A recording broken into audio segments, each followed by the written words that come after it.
Surat crime branch દ્વારા આજે પાંડેસરા વિસ્તારના મૂનલાઇટ એરિયા પાસેથી વડોદ ગામના રોડ પાસેથી એક ક્રાઇમ બ્રાન્ચના પોલીસ ઇન્સ્પેક્ટર સિસોદિયા અને દેસાણીને એક સ્પેસિફિક ઇન્ફોર્મેશન મળી હતી કે બે નામ જે નોટોરિયસ ક્રિમિનલ છે મોહિત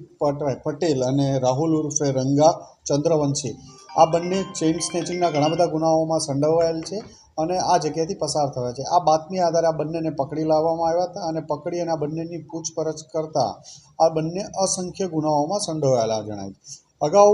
મોહિત પટેલ છે એ 22 ગુનાઓમાં ચેઇન સ્નેચિંગ, બોડી ઓફેન્સ જેટલા ગુનાઓમાં અલગ અલગ પોલીસ સ્ટેશનો સુરત શહેરમાં પકડાયેલો હતો અને અત્યારે હમણાંની પૂછપરછમાં આ બંને સુરત શહેરમાં 12થી વધુ ચેઇન સ્નેચિંગના ગુનાઓમાં પકડાયેલા સંડોવાયેલું જાણવા મળ્યું.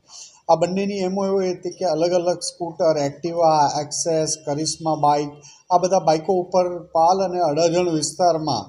સાંજના ટાઈમે મેક્ઝિમમ લોકો જે ચાલવા વોક કરવા નીકળે છે એમના ગળામાંથી ચેઇન સ્નેચિંગ કરતા હતા અને મોટાભાગે એ પુરુષોને પણ ટાર્ગેટ કરતા હતા, જેથી પુરુષોને એમના માઇન્ડમાં એવું હતી મેન્ટાલિટી કે પુરુષો એક તો સાચી ચેઇન પહેરશે અને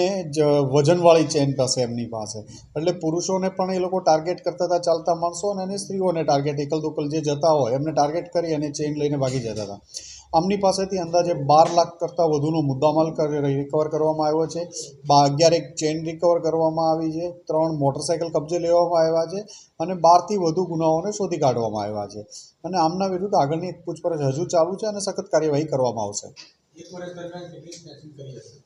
અત્યારની જ પૂછપરછ દરમિયાન